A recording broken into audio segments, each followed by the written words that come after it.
Garland Nixon is the coolest of our correspondents across the pond, radio talk show host and political analyst supreme, and a very popular mother of all talk shows guest regularly. Garland, welcome back to the show. We're getting close to the witching hour, no pun intended. Although the witches are out, I see. Bill Clinton, Barack Obama. Seems to have backfired, Barack Obama's lecture to the black men of America. What say you as one of those?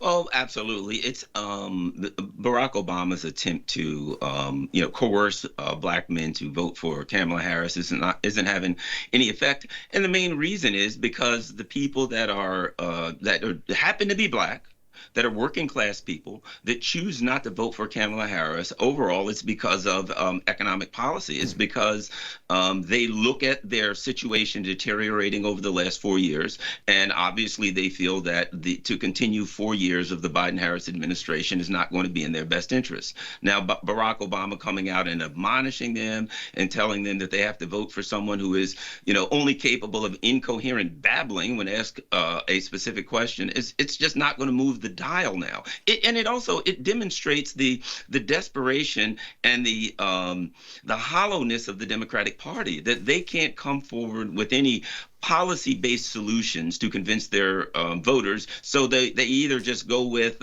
she's a woman, or they shake the finger at voters and tell them it's their responsibility to put her in office for who knows what reason.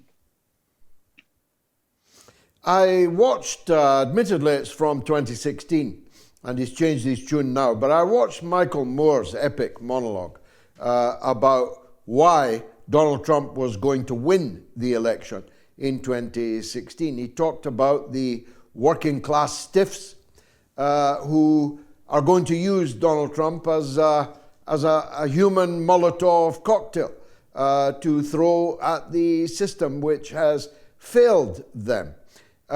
If it had failed them by 2016, it's equally failing them now.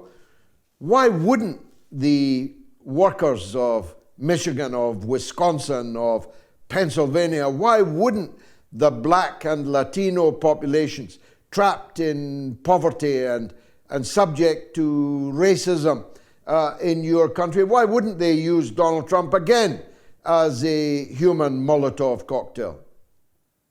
Well, I agree with that, but I think there's another dynamic in effect here, and that is that Donald Trump has a body of work for 4 years. So as the Democrats tell us, literally, they are saying things like, if Donald Trump gets in, you'll be back to slavery, or we'll be back in some kind of a apartheid situation. A lot of fear mongering. Here's the fact, and I hear this in the black community. We already know what it's like to deal with the Donald Trump presidency for 4 years. And whether he wanted to or not, he didn't do anything all of that outrageous, number one. Number two, now, we can have a discussion as to whether it's Donald Trump's fault or not. The economy was better. Inflation was better. And it's going to be hard to convince people who felt that their economic situation was materially better under Donald Trump, that he's some kind of a threat to them. It's just not working. So what you're going to see is people who wouldn't vote for Donald Trump in the black community, a lot of them are staying home. And those a lot of people are leaving the Democratic Party and going to Trump, saying, you know what, I don't care. I've heard people say this. I don't care if he is a racist. I don't care what he is. I just want to go back to a time when it was better, and maybe that'll work. I personally don't really feel that it will. I have other issues related to war and peace that I could discuss as to who would be, better for the survival of humankind. But to convince people who, after COVID, 40% of all black businesses closed under COVID, and to convince them that they would be better off to continue with this, I just don't think that's going to hold water. We'll come to those international questions, but if you'll allow me, I'll take you down ticket a bit. First of all, the two vice presidential candidates, basically unknown here in Britain and I suspect in the rest of the world, looks to me that J.D. Vance is proving considerably more of an asset to Trump than Waltz is proving to Harris. What do you say? Absolutely. And part of it is the Democrats' fault. One of the things that they tried to do is, Donald Trump is insane and the Republicans are madmen, and anyone who would be aligned with Trump is absolutely insane. So they set a standard where JD Vance was supposed to be, present himself as some kind of a deranged madman. There was the debate, and J.D. Vance came across as a fairly intelligent politician. You may disagree with his policies or agree with his policies, but he didn't meet the standards of deranged madman, and that hurt. That definitely hurt the Democrats, and particularly a few questions that were asked to potential VP Waltz. He didn't do a good job with them, so I think he struggled a bit. Vance seemed a bit more smooth, and I think that was very a significant help, a boost for the Trump campaign. I thought it was liberal heaven at the weekend when Waltz went on a pheasant shoot, but there were no guns in evidence and no pheasants were shot. No pheasants were harmed in the making of this infomercial. I thought that was the ultimate. What about the other races? How significant are they going to turn out to be? Are you looking at this stage at any change in the balance in the Senate, in the House? The coattails of Donald Trump, they're likely to pull anybody else in with them? One of the things about Trump voters, and I'll say this particularly in the Black community, is Donald Trump tends to outperform the polls, because if you ask a lot of people, will you vote for Donald Trump, they're going to say no, but they'll vote for him. Particularly in the Black community, people, oh no, I'm not voting for Trump. But when they get in there and it's time to make a choice, a lot of them are. So I think that Donald Trump's coattails will be significant. I do think that at this point, the Senate's going to turn over. There's a significant race in Montana. It looks like I believe that the Senate, if I had to bet again, I would think that the Republicans will have the House and the Senate going into, coming out of November. And I would predict Donald Trump winning. Another thing that's important, and this is something to an indicator. The polls externally, you can't never ever, if you ever knew people that were pollers, which I have, that ran these polls, you can only trust them but so much. But internally, one of the things that the Democrats are doing now is spending a lot of millions of dollars to go after Jill Stein, to have negative advertisements against Jill Stein. That tells us that they're horrified that Jill Stein's going to, I'll say Jill Stein is going to cost them election. In reality, what it means is that the Muslims, the Abandon Harris, which is a Muslim-led group, has endorsed Jill Stein. They're horrified that they're going to lose the Muslim vote, particularly in the Midwest, and that's going to cost them the election. And I just think they're losing so many of their traditional demographics. They're leaning so hard into this Liz Cheney, and of course, we're going to go hunting to think somehow they're going to get the Republicans just because they're out, doing an unarmed pheasant hunt, figure that out. But I just think the indicators are that they're in deep and serious trouble, and they're horrified at what's about to happen. And I think they're right. Yes. Now let's turn to the international questions that you alluded to. You are now, I just watched, or listened rather, to a documentary on the Vietnam War, how it started, the American involvement, rather, in the Vietnam War.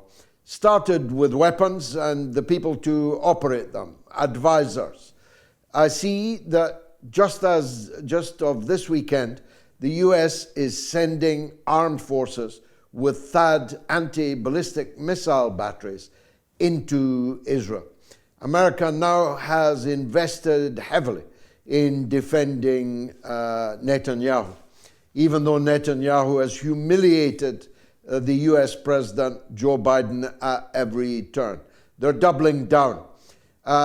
If the big shooting war starts, it's pretty big already, but if Israel attacks Iran and Iran responds with a mega attack on Israel, as they are pledged to do, the US is very, very firmly in the firing line. Do the American people know that? Do they approve of it? I think that right now the American people are struggling internally right now economically. We've been hit with major natural disasters, a series of hurricanes. There is I think one of the big problems that the U.S. Leadership would have if they got involved in a major military conflict right now is that people are pretty much screaming, why is all this money going to Israel? Why is all this money going to Ukraine, as we see, disasters throughout the southern part of the country. So they're going to have a real difficulty getting support on any military conflicts right now when people are upset because they feel as though the government is not properly responding to the needs of the American people at home. So anything they get involved with is going to end up with major pushback. The Democratic Party, particularly when their entire left flank is unhappy with the Israeli conflict, and even people who support that are certainly unhappy with the financial situation regarding federal emergency management assistance to people in need. Let's finish on the Ukraine, Garland. I would much prefer Trump to Harris, although my support from the beginning has been with Dr. Jill Stein, a friend of mine. I hope she does really well. I hope she gets 5%. I hope she gets the matching funds, and that it's the beginning of a new story in American politics. But of the big two, I much prefer Trump to Harris for two reasons. First of all, even a stop clock is right twice a day, and Donald Trump might be right twice a day. And the one thing on which he's virtually certain to be right is that he will stop the war in Ukraine. He will not go into World War III against Russia over the dead bodies of the Ukrainian and Russian peoples. That's a big prize, if I'm right in that judgment. It's actually more important than almost anything else. What's your take? I agree, because the Ukraine conflict can't be viewed independently of the neocon move to go after China. Let's not forget, this was about the Zbigniew Brzezinski and the Wolfowitz doctrine that said no other world power can arise, particularly in the Eurasian region, that could challenge U.S. hegemony, U.S. supremacy. So if, in fact, they have to exercise what I've said from all along, that eventually the U.S. will exercise what I call the Samsonite option when it comes to Ukraine, they will pack their bags and walk away. But when that happens, it makes it very difficult, or I might say impossible, to continue with, we're going to weaken Russia and then go after China, because you've strengthened Russia and you've brought Russia and China closer together, which makes it more difficult for the neocon plan to separate China, to isolate China and go after China. So whether or not Donald Trump can be successful in doing that, I don't know, but I do believe that Donald Trump would try to, I think that he would make some efforts to stop the Ukraine conflict. Donald Trump has made a lot of statements about he wants to even turn down the volume in the Middle East, that he wants the peace to be the peace president. And now he comes out and then he sticks his foot in his mouth about Iran every now and then. But, the fact that he has a few people around him, maybe a Tulsi Gabbard, an RFK Jr., that, again, we have our issues with. But you can't have all meat and no gravy, as they say. So, yeah, I think there are a lot of people that feel like you. As far as the survival of mankind, Donald Trump might be the more palatable option. Gatra and I are going to Kazan for the BRICS in a day or two. I was looking at the list of heads of state and heads of government that are attending the BRICS in Russia. And it really is impressive, Garland. Everyone from the Crown Prince of Saudi Arabia to the President of Venezuela and Nicaragua, the President of Cuba, the leader of China, Xi Jinping, people that you would expect and people that you wouldn't expect. It looks rather like the future to me. What about you? Absolutely, and a couple of big things that are going on at the BRICS. One, they're apparently going to come up with some kind of a plan. It's believed that's going to allow countries to do business with each other without using the U.S. Dominated international economic infrastructure, which is powerful.